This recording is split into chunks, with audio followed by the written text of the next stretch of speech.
everybody, welcome to another Team Clueless Battle Report. We are at Warhammer World. Let's have a quick spin round. This is our battlefield for today. We are playing on the Jimmigan Bridge board. So it's a giant board, as you can see. It's 12 foot by 6 foot. Sai and Nick are playing Orcs and Necrons. I'm not going to do army lists and stuff. There is a couple of stompers on the table. There is this gorgeous Necron pylon. There's battle wagons. There's Gazgul. There's flyers galore. All kinds of Orc boys. Loads of stuff.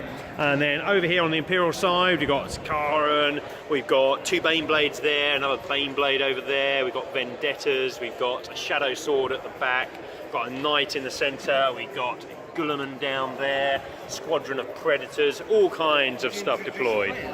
Introduced players, so on our side, we have Jason, smile Jason, from, what's your channels, Jace?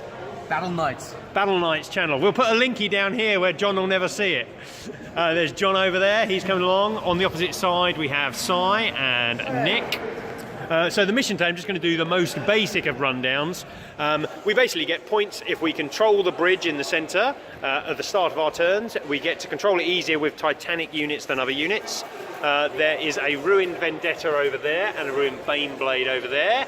At the end of the game we get a couple of points if we control those. All of the ruined fortifications, we're not allowed to use them normally, but they all have these little search tokens on. Units can control those and remove the search token to search around inside. There's a table we roll on, you can get victory points and various other surprises from them. We're each going to have a secret mission to do. We also get points for killing opposing Titanic units, and we get points for killing the opposing Warlord. And that's what all our victory points are for. And now we're going to decide who's going to go first, which is quite big in a game like this. I'm going to grab myself a dice. Are you ready for us to roll our first turn, Jace? Okie dokie, off to you, Nick. Let's see what Nick gets. Nick has got a 2. We get +1 on this because we set up well in advance of them. Oh yeah, first turn for what I shall dub the good guys. Seize the initiative? No seizing in this, it's in the rule pack. Okay guys, we'll come back and do short videos at the end of each turn, and we'll also do a few kind of like walk-arounds of Warhammer World and such. Okay, it's the end of Imperial turn 1, and we did pretty well, didn't we guys? We were quite happy with that. So we basically fired everything here, mainly John's Predator wing and the Knight, and we fired at least this one Baneblade and the Shadow Sword, all piled into the Stomper. The Stomper's next to a custom force field, giving it a 5-up invuln. Nick could not make saves to save his life, and we have managed to blow up a 40 wound Stomper on the first turn. So we're really pleased with that. We got 2 Titanics on the bridge. Remember, we control the bridge at the start of our turn by having the most Titanics on it. If there are no Titanics on it, then you go to monsters and vehicles. If there are no monsters and vehicles, you go to normal models. So after that, Jason and I have flown our flyer wing across, and we have decided we wanted to try and take out their anti-air capabilities. So basically they all fired into that Necron pylon down there and managed to take it out. And we've also put 7 or 8 wounds on the giant pylon, which is quite useful. One rule I forgot to mention earlier, on the first turn, because going first in such a big game is quite an advantage, all of our shooting suffered -1 to hit, which came into play quite heavily. Other shots, we have quite badly wounded the battle wagon down there. We've plinked off a few wounds from this. We've taken out some Orc bikers. But other than that, this truck here has taken most of its wounds. But other than that, we didn't do a whole lot of damage, but mainly we took out their Stomper and advanced all of our stuff. Then we went to the search phase. Over here, these 2 squads of John's Marines have disembarked. They've searched in these ruined fortifications, but couldn't find anything, but they can search again next turn. Over here, John managed to find some victory points. Here, John managed to get to fire this battle cannon. He shot it over at the bikes over there, but failed to do anything. And John managed to, up here, gain us a command point by finding some battlefield intelligence, but failed to remove the token, so that's good for us. And over there, Jason failed to find anything. Other things that happened, so we got a victory point from the Stomper, so we got 3 victory points at the end of that turn. And let's just have a quick look around the battlefield while we're here. There's looking over at all of their cool stuff. I'm now going to take a quick wander around the hall. So if you're just interested in the battle report, you will not get much. And let's see if we'll take Jason with us. Let's have a quick wander around the hall and talk to the camera. Well, let's do it. Okay, so this is a really cool towel table these people are playing on here. I like the fact that your t-shirt is matching the board. Camouflage. It's nicely done. And they got this awesome looking tower board, looking really good. Versus Space Wolves. Space Wolves versus Eldar, excellent. This board over here, I was really impressed with. This is my favourite as well. We might come and play on this next year. So you can hire this to play on. This would be brilliant for games of Shadow War, wouldn't it? How many dice do you think you could lose in this? Oh, look at it. You can look down there. Look at... You're just going to drop dice everywhere. But it just looks incredible. This is like one of their display boards. You can actually play on it. It looks like it should have a diorama set up. Whenever I see tables like this, it sickens me because I know that they can just take sprues and sprues. Yeah. Of How all much? This would cost many thousands of pounds to make. And it might be worth it because I'd want to play on this every week. It is just incredible. Fond du jour, I love this place. Oh, it is just... We thought our table we made for playing Shadow War was good, and this is just bonkers. So, other tables we got around. We got this really cool Egyptian table, which, speaking to the guys over there... Stomp on it. Yeah. Speaking to the guys over there, I thought you could only hire their Age of Sigmar tables to play Age of Sigmar, but actually, their website's wrong. You can play whatever one. So you can play 40k on this. Necrons would theme really well. They've got a load of just standard gaming tables with a bit of terrain. Not hugely heavy on terrain, are they? I don't remember that being there last time. Yeah, it's kind of like a painting station, which is quite cool. Quite a nice height table to paint on as well. And I think they supply some of the stuff. Cabinets on the end. Oh, yeah, that's cool. Hadn't seen those. What other kind of like special tables? So we've got this cathedral light table. This is a small city fight table. Got lots of the cool statues on it. It's really nice. We've got the Zone Mortalis table. This is not so special because you've got this. Yeah, exactly. I'd usually look at this and go, wow, but I've got one at home, so... This one, which was the awesome table we played on last year. I don't remember that.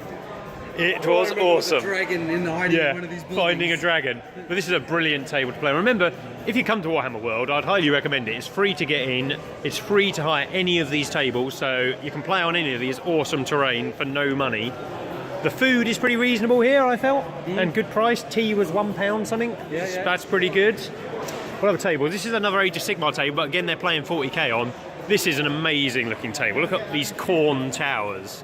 The amount of painting that must have gone on to paint this. This is another one of those sprue moments. I mean, yeah. To get all these skulls. Look at these skulls. They're like 10p each on eBay. And the freaking bridge over there. Oh, that is incredible. And who's winning at this table? We have no idea.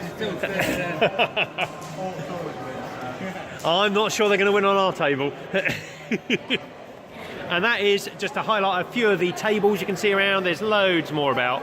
Always space here unless there's a tournament on. You can check the website and it'll tell you what events are going on, so you can see when you can come down and play. You can hire the tables months in advance.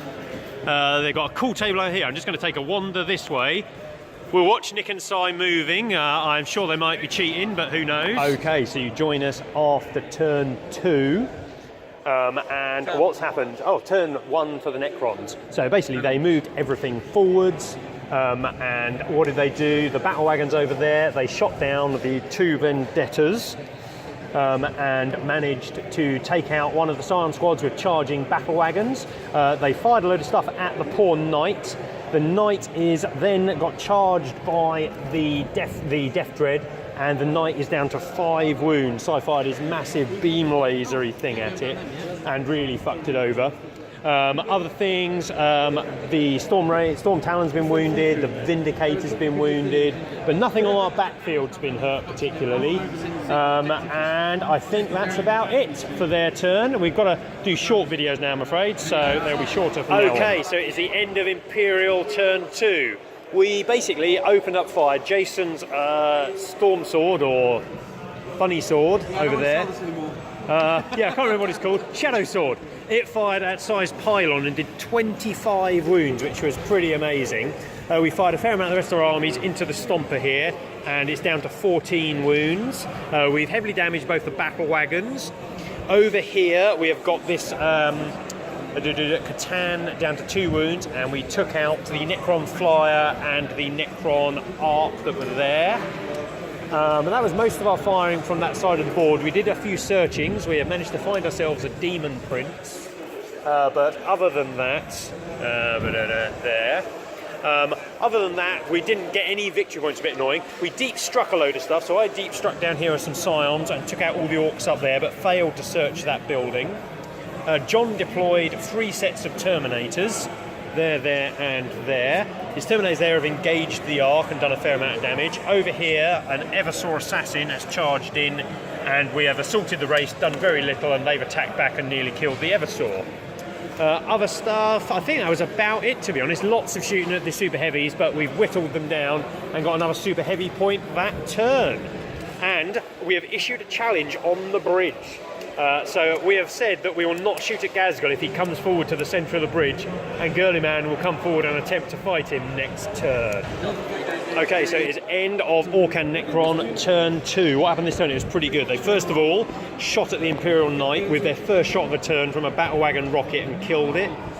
Then over here, what happened? They peppered loads of shots at Terminators, didn't really do a whole lot. Down here they shot at and then assaulted the Ogrins, the Vendetta, blew the Vendetta out of the sky, the Ogrins fell to the floor, and they then assaulted it with everything you can see and killed it. Over here the Terminators rolled immensely and killed all the Wraiths, not before the Wraiths could kill the Assassin. Moving round here, what happened? A load of shots stuff at the Bane Blade, and have taken half its wounds off it. That's pretty nasty. Back here, a monolith arrived, disgorged loads of troops. They've taken 14 wounds off of the Shadow Sword and have charged it in combat, and it's pretty buggered, but it did kill 6 of the war scythe wielding Necrons there, which was pretty good as well. So another pretty good turn for them though. But Gazgul has moved forward. We're going to see if Guilliman can make the charge this turn. Okay, it is end of Imperial turn 3. What did we do this turn? Jason blew up the monolith with combined fire from all of his giant tanks, and the Stomper got taken out by the Flyer there, my Vindicator Laser Destroyer, and the Vindicator Assassin. We helped take out the thing at the back of it, the custom force field mech, and then Jason just blew it up. John fired all his las cannons and all his Space Marines into the Demon Prince, got some VPs from that. At that point, the Orc and Necron Alliance started to crumble as they realised they were well behind on VPs, so we moved on to a battle of Girlyman versus Gazgul.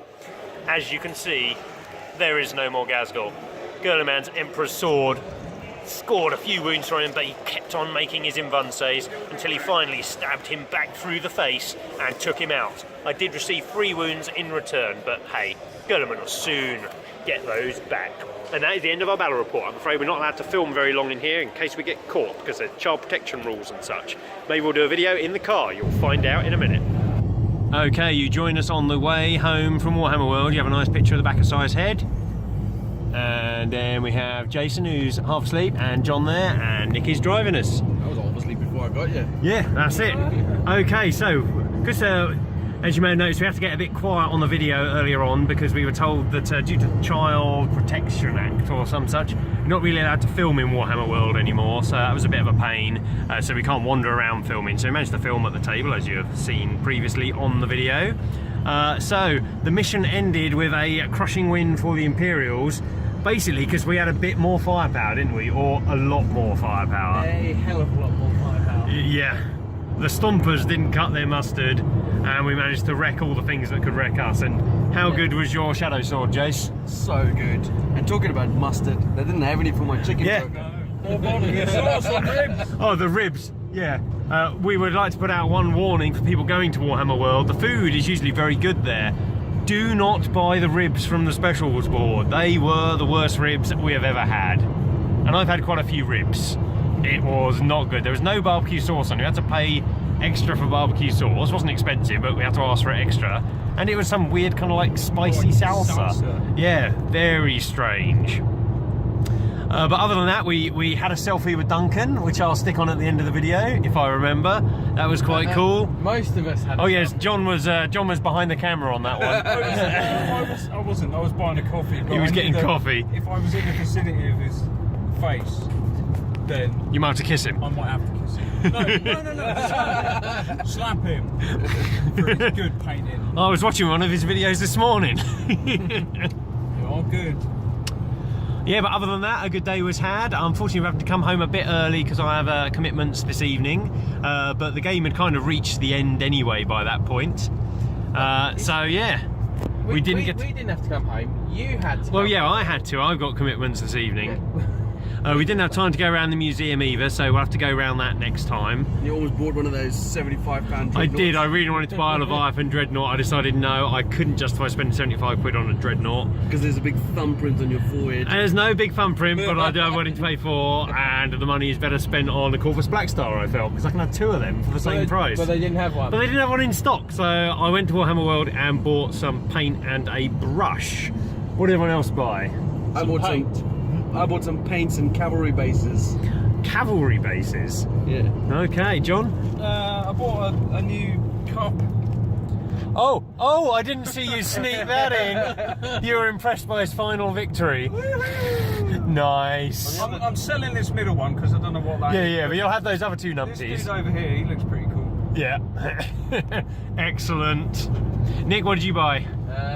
Some brushes and a paint. And a white dwarf. And a white dwarf. So we all bought paints and stuff. It's quite nice with the full selection there, and John bought an awesome model. It's almost like we do painting. Yeah, it's weird that. Well, it's ironic because most of you don't. What do you mean? We all do, other than Nick. I tend to. I just No, don't that's understand true. it. There was a lot of painted models on the board, There were. which was very nice, and hopefully they'll show up in the old pictures and said video. I'm not liking the fact that you bought a Gooder Man, because you're going to get yours painted before I finish mine, No, and it's going to look better. You made good progress in your gold Gilliman. But yours is going to have kind of like blue on him, I suspect, which is a bit disappointing. Yeah. Okay, we're going to have to head off now, guys, so thanks for watching, and highly recommend heading off to Warhammer World. Say bye, guys. Bye, guys. Bye, guys.